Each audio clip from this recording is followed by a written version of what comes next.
은혜로우신 하나님, 오늘도 우리의 찬양 중에 임재하여 주옵소서.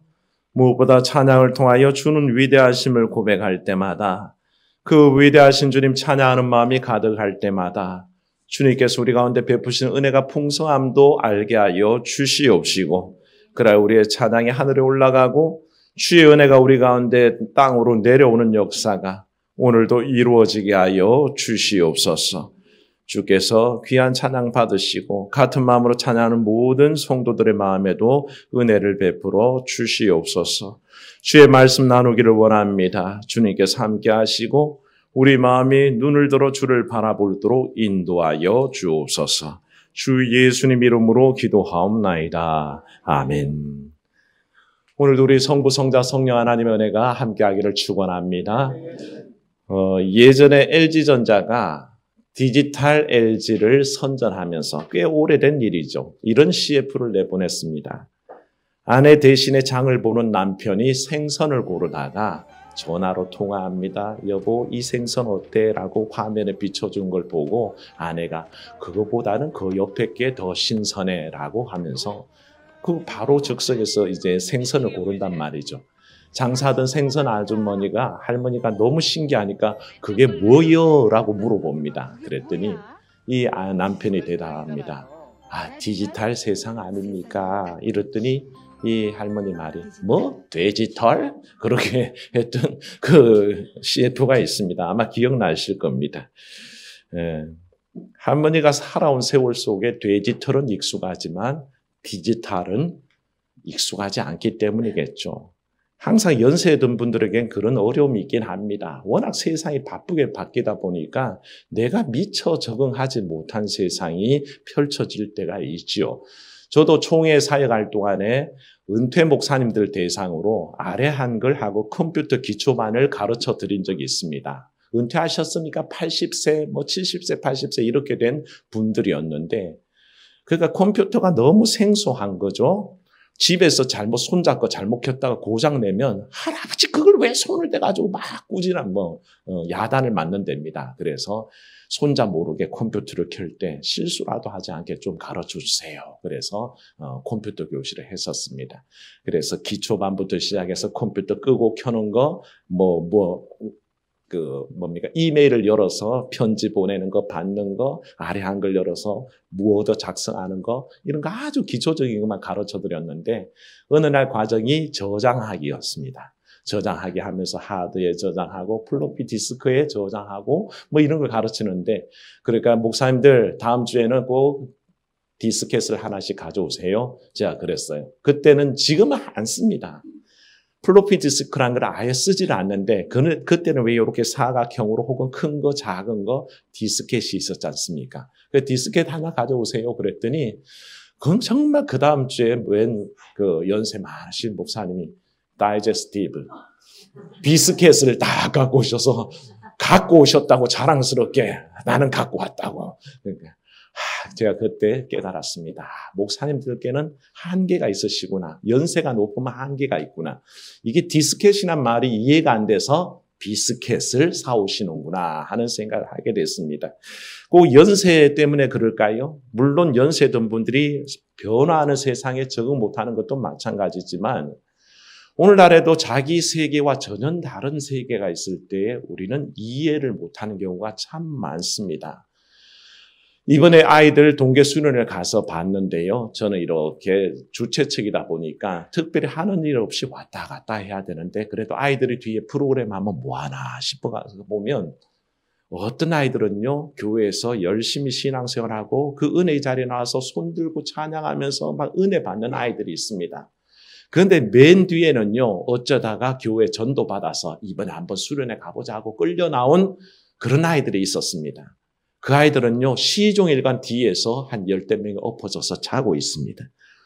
그렇게 열심히 자는지 처음부터 끝까지 자는 애들 처음 봤습니다. 2시간 프로그램 내내 잠만 자고 있는 거예요. 그래서 생각 들었습니다. 저 아이들에게는 찬양도 낯설고, 기도하는 것도 낯설고, 성경 공부하는 것도 낯설겠다라는 생각을 했습니다. 그게 아이들만 그럴까요? 아이들만 그런 건 아니라는 생각이 듭니다. 어떤 어른들이라도 일평생 교회를 안 다니시다가 어느 날 교회 문턱을 또 들어와서 앉아보니 너무너무 낯선 일이 얼마나 많겠습니까? 기도한다는 것도 낯설고 찬양하는 것도 낯습니다. 하나님 존재를 부르는 자체도 너무 낯선 일이 아닌가라는 생각을 하게 됩니다. 그래서 오래 믿음 생활을 하신 여러분들은 늘 새로 오신 분들을 그런 마음으로 포용해야 됩니다. 아, 저분들에게는 이게 낯설 수 있겠구나, 이게 어색할 수도 있겠구나라는 마음으로 우리가 함께 마음을 나누지 않으면 정말 디스켓 안 가져오고 비스켓을 가져오는 일이 생길지도 모른다는 것이죠. 그러니까 우리가 늘 그걸 염두에 둬야 될 것 같습니다. 그래서 제가 언젠가 찬양 한번 소개해 드린 적이 있는데 최덕신 씨가 찬양한 것 중에 이런 찬양이 있었습니다. 예수님 이 땅 위에 계실 때 하늘의 그 놀라운 비밀을 인간의 제한된 그 언어로 어찌다 설명하셨으리요. 사람들 어둠 속에 있어 그 말씀 이해할 수 없었네. 마음이 가난한 사람만이 그 귀한 진리 깨달았네. 믿으시오, 믿으시오, 믿음이 알게 하리니. 믿으시오, 믿으시오, 구주 예수님. 그런 찬양입니다. 저희가 이 찬양을 굉장히 마음속에 깊이 새기고 있는 이유는요. 그때 저에게는 하나의 어떤 인사이트를 줬던 찬양입니다.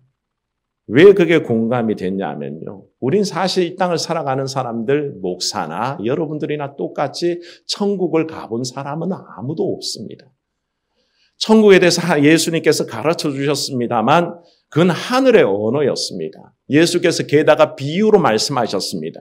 그래서 그 말씀을 알아듣는 사람이 있나 했을 때 저를 위시해서 우리 모두가 사실은 그 말씀을 다 이해할 수가 없다는 것이죠. 왜? 땅의 일, 하늘의 일을 땅의 언어로 말씀하셨기 때문에 그렇습니다. 게다가 예수님이 얼마나 답답하셨을까요? 그냥 쉽게 설명할 수 있는데 하늘에 본 것 그대로 보여주실 수도 있는데 설명을 하셔야 되니까 얼마나 어려웠겠습니까? 예를 들어서 제가 오늘 조선시대 사람을 만나서 하늘의 비행기를 설명한다고 생각해 보십시오. 하늘에 쇳덩어리가 떠서 날아가는데 그 쇳덩어리가 어떻게 떠요? 아니 떠요. 그게 막 엔진에 의해서 제트 엔진이 불사되면 이거 항력을 받아서 뜨게 돼 있어요. 말도 안 되는 소리 하지 마시오. 그러고 끝날 거예요. 맞잖아요. 아무리 설명해도 오늘날의 텔레비전을 조선시대 설명할 수가 있겠습니까? 오늘날 우리가 쓰고 있는 컴퓨터를 조선시대 설명할 수 있겠습니까? 없다란 거죠. 상위 개념을 하위 개념으로 설명할 길이 없습니다. 바로 그겁니다. 하늘의 일을 절대로 설명할 수가 다 없는 거죠. 그러니까 예수님이 우리가 알아듣도록 그만큼 얘기하신 것은 하나님이시기에 가능했던 일입니다. 그래서 그나마 우리가 그 정도 알아듣는데 이런 일이 오늘 말씀 속에 나타납니다. 욥이 사실을 고백할 때 오늘 말씀하면 3절을 보십시오. 3절에 뭐라고 합니까? 무지한 말로 이치를 가리는 자가 누구니까? 나는 뭐하지도 못하고 깨닫지도 못하고 나는 그렇게 말하였고 스스로 알 수도 없고 헤아리기도 어려운 일을 말하였나이다. 사람이 하늘의 일을 안다라고 말하기는 하지만 어찌 다 알고 말하겠냐 하는 뜻입니다. 내가 아는 척 좀 하고 교만스럽게 떠들어 봐야 어떻게 하늘의 것을 다 알겠느냐라는 말씀입니다. 이 말씀의 배경은 이렇습니다. 어느 날 욥이란 사람에게 고난이 왔습니다. 이 사람 부자였는데 하루아침에 모든 재산을 다 잃어버렸습니다. 그에게 자녀가 많았습니다만 그 많던 자녀가 한날 한시에 다 죽음을 당하고 맙니다. 자기 몸도 병들어서 발바닥에서 정수리까지 종기가 나서 얼마나 가려운지 기와장으로 벅벅 긁어대도 결코 시원하지가 않는 지경에 이르렀습니다. 그런 남편 옆에 있던 아내가 결국에는 떠나가면서 당신 마음대로 나가 죽든 말든 하세요. 그러고는 떠나가 버립니다. 그런 홀로 남았던 상황 속에서 고통스러운데 친구들이 찾아온 겁니다. 친구 3명이 왔는데 이 친구들은 정말 진정한 친구입니다. 늘 마음으로 위로하고 슬픔을 나누던 친구인데 그들이 와서 하루 종일 같이 울면서 그 처지를 비관하고 함께 눈물을 흘려줍니다. 그런데 문제는 그 눈물이 다 그친 다음에 그들이 뭐라고 하냐 하면 그들에게 이렇게 얘기합니다. 욥아, 친구야, 그래도 네가 한번 잘 생각해봐. 하나님께서 아무런 잘못 없는데 너에게 이와 같은 고통을 주시겠어? 하루아침에 자식들 다 데려가고 전 재산 다 잃게 만들고 네 몸도 병들게 하는 것이 하나님 뜻이 네가 아무것도 안 했는데 그러실 수는 없겠지라고 자꾸 얘기합니다. 욥이 너무 억울합니다. 나는 그런 사람이 아니야. 나는 하나님 앞에 죄 지은 적이 없는 사람이야. 내가 하나님 앞에 언제 예배 안 드리는 거 봤어? 내가 언제 하나님 앞에 제사 드리지 않은 적이 있어? 내가 하다 못해 하나님 앞에서 잘난 척하면서 내 입술에 손등에다가 키스를 하면서 야, 너 잘났다라고 고백한 적이 있어. 나는 그런 적이 없는 사람이에요. 그렇게 자기를 변명하기 시작합니다.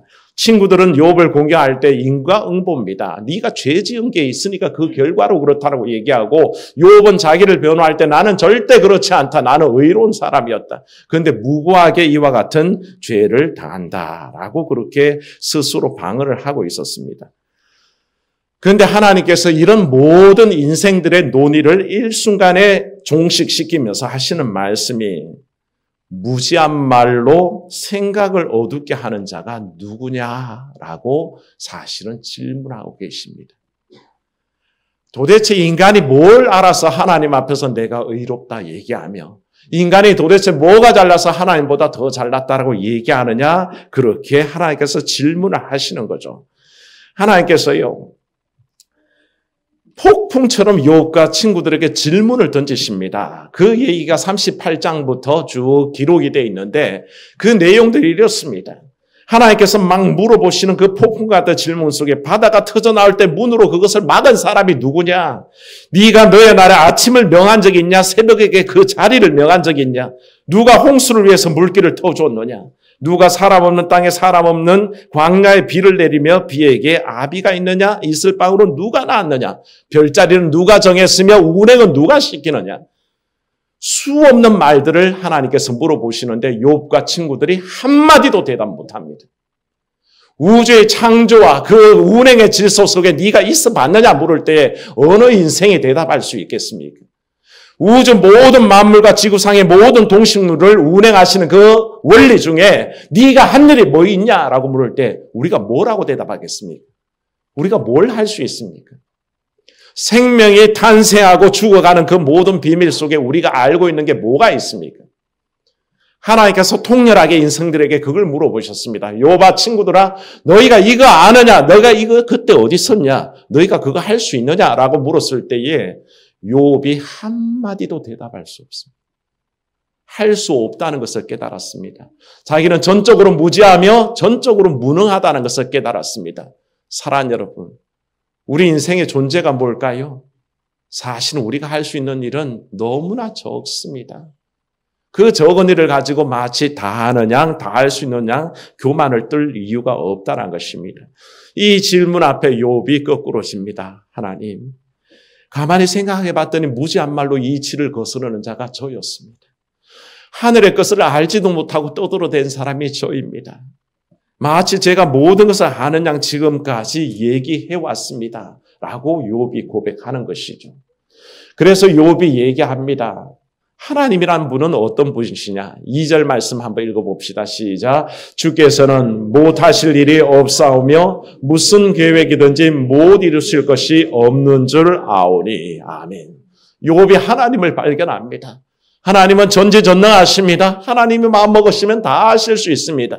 하나님께서 우리에게 은혜 주시려고 하면 이루실지 못할 것이 없습니다. 믿으십니까? 하나님의 능력입니다. 하나님께서 오늘 내 삶에 들어오시겠다고 마음먹으면 나를 변화시키실 겁니다. 하나님 못하실 일이 없습니다. 내가 질병 가운데 고생하고 있습니까? 하나님 앞에 의지하십시오. 기도하십시오. 주께서 고치실로 믿습니다. 내가 물질 때문에 너무 힘겨울 때는 하나님 앞에 메어 달리십시오. 하나님 이거 바꿔주십시오.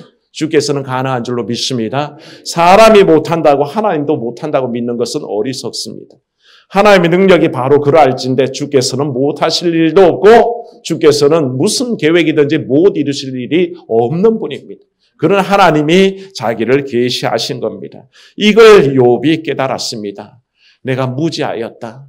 내 삶이 내 인간의 계획대로 내가 살아온 방식대로 내가 하나님 앞에 의롭기만 하면 다 되는지 알았으나 실제로는 하나님에게 강권적인 역사가 내게 임해야 하는구나 하는 것을 깨닫습니다. 사랑하는 여러분, 내 뜻이 중요한 게 아니라 하나님 뜻이 중요한 걸 믿으시기를 축원합니다. 하나님께서 강권적으로 역사하신다는 겁니다. 그게는 욥의 의지도 필요 없습니다. 욥이 바라는 바가 필요 없습니다. 하나님께서 어떻게 하시냐가 가장 중요하다는 것이죠. 이 사실을 깨닫게 됩니다. 욥이 그걸 깨닫고 나자 이제까지 보이지 않았던 모든 것이 환하게 보여집니다. 사랑하는 여러분, 여러분 믿음 가운데 이런 역사가 있기를 축원합니다. 잘 안 보여집니다. 처음 말씀드렸지만 너무 어색하고 너무 낯설기도 하고 모든 관념들이 내게 다가오지 않는 일들이 있습니다. 남들은 은혜 받았다는데 그 은혜가 뭔지 잘 모르겠습니다. 남들은 뜨거운 눈물 가운데 회개의 영이 이뤘다는데 나는 도대체 회개의 영이 뭔지도 모르겠습니다. 하나님의 축복이 임한다고 하는데 그 축복이 뭔지도 모르겠습니다. 영생 하나님 나라 수도 없이 들었는데 교회 올 때마다 듣는 얘기인데 그게 왜 내게 와닿지 않을까요? 라는 고민들을 갖고 계십니다. 사랑하는 여러분, 그 모든 일에 한순간의 깨달음이 있기를 축원합니다. 그게요, 너무 신기할 때가 많습니다. 어떤 사람에게는 그게 일순간에 다가옵니다. 내가 아무런 노력 없이 그냥 주 앞에 나와 오늘 예배하는 중에 그 모든 것들이 다 깨달아지고 그저 하냐없이 내 삶이 돌아다 보입니다. 눈물이 펑펑 납니다. 내가 왜 이렇게 인간으로서 죄악된 삶을 살았을까 깨닫게 되는 순간이 옵니다. 그런데 어떤 이들은요, 일평생을 사모하고 노력해도 그 순간이 안 오는 사람도 있습니다. 그러나 조급할 필요는 없습니다. 하나님께서 그 정한 때에 반드시 깨닫도록 인도해 주신다는 것을 믿으시기를 바랍니다. 사모하는 마음이 필요합니다. 그래서요, 늘 이 깨달음을 위해서 노력해야 되는데 그 깨달음이 어떻게 올까 하는 것을 욥을 통해서 바라봅니다. 4절 말씀 읽어보겠습니다. 시작. 내가 말하겠사오니 주는 들으시고 내가 주께 묻겠사오니 주여 내게 알게 하옵소서. 뭐 하신다고요? 주께 물어보는 여러분 되시기를 축원합니다. 이건 바로 기도를 의미합니다. 내가 남들은 다 은혜 받는다 그러고 남들은 뭔가 진리를 깨달았다 그러고 남들은 믿음 안에 거하는 삶에 기쁨이 있다 그러는데 나는 왜 이거 모를까라고 싶을 때에 하나님 앞에 기도하십시오. 하나님 저를 한번 만나 주십시오. 하나님 저를 한번 대답해 주십시오. 내가 이게 너무 궁금한데 하나님 언젠가는 저에게 말씀해 주실 줄 믿습니다 하고 주 앞에 구할 때 주께서 내 말을 들어주시고 내 기도에 응답하사 들려주신다는 것이죠. 그러니까 사람이 뭔가 대답하는 것보다 하나님께서 직접 대답해 주시는 게 가장 중요하다는 것입니다. 깨달음은요, 하나님의 소리를 들으려고 애쓸 때 시작됩니다. 내가 뭐가 모자라지? 내게 왜 이런 은혜들이 오지 않지? 라고 할 때에 귀를 여십시오. 그래서 남들이 들었다는 그 소리, 남들이 듣는다는 그 음성, 나도 듣게 해 주옵소서. 그런 사모함이 있을 때 우리 가운데 놀라운 역사가 일어난다는 것입니다. 그러나 사실은 잘 들어야 됩니다. 잘못 들으면요, 마귀의 소리를 듣습니다.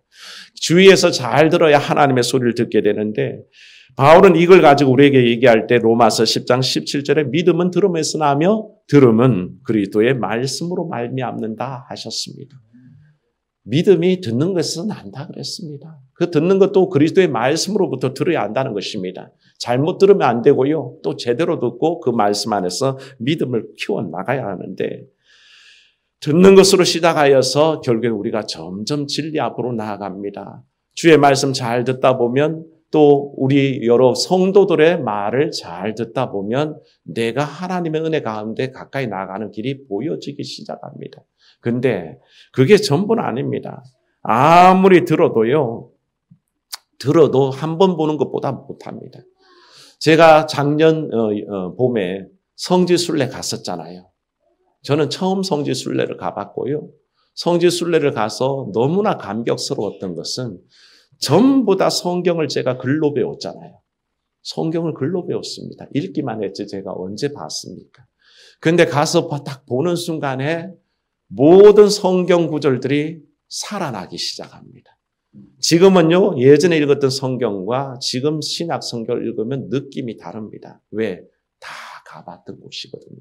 사도행전을 읽어보면요, 제가 그 길을 다 따라가면서 바울이 로마 감옥에서 죽었던 거기서 이렇게 뭡니까? 편지를 써서 보냈던 그 감옥 다 보고 오니까 바울이 거기서 편지를 썼구나. 여기서 루디아를 만나서 복음을 전했구나. 그런 모든 것들이 생생하게 살아나는 거죠. 보는 것보다 못하더란 것입니다. 제가 성경을 아무리 읽고 관련 주석서를 읽고 성경 해석 자료들을 읽으면서 사진으로 봤지 그것에 가본 적이 없었잖아요. 그런데 가서 딱 한 번 보니까 모든 것을 알 수 있었고 그것이 날마다 읽을 때마다 성경을 읽을 때마다 살아나는 경험을 했습니다. 사랑하는 여러분, 그렇다면 뭘까요? 우리가 하나님에 관해서 말로 듣고 설교를 듣고 성경 공부를 하는 것과 내가 기도하고 예배하고 찬양하는 중에 하나님의 임재를 한 번 체험하는 게 다르다는 것입니다. 사랑하는 여러분, 주를 만나시기를 축원합니다. 주께서 내 삶에 찾아오시면요, 내가 달라집니다. 한 번의 경험이 필요합니다. 그래서 뜨겁게 주께서 내게 임하셔서 나와 함께 하시는 그 경험이 있으면 귀로만 들은 게 다가 아니라 내 눈으로 보고 내 모든 몸으로 느끼게 될 때 그 주의 은혜가 충만한 때가 온다는 것입니다. 이 설교를 듣는 중에도 아직도 궁금한 분도 계시고요. 어떤 분들은 이미 경험하셨고 어떤 분들은 사모하고 계실 겁니다. 사모하는 분들에게 속히 이런 일이 일어나기를 축원하옵고 이미 경험한 분들은 그 은혜 놓치지 말고 더 붙드시기를 주의 이름으로 축원합니다. 기도하겠습니다. 은혜로우신 하나님, 눈으로 주를 배우기를 원하나이다. 믿음 생활하며 참으로 교회에서 신앙생활 시작하며 또 오랫동안 믿어왔는데 참으로 주님을 만난 경험이 없어서 늘 신앙은 말로만 듣고 글로만 배웠습니다. 그래서 이론은 탄탄한데 참으로 주의 은혜가 무엇인지, 하나님 나라가 무엇인지, 영생의 길이 무엇인지, 은혜가 무엇인지 잘 모를 때가 많습니다. 하나님, 내게 찾아와 주시옵소서, 만나 주시옵소서. 그래야 하나님, 내게 충만한 몸으로 느껴지는 우리 영이 고백하는 그 은혜 가운데 거할 수 있도록 인도하여 주시옵소서.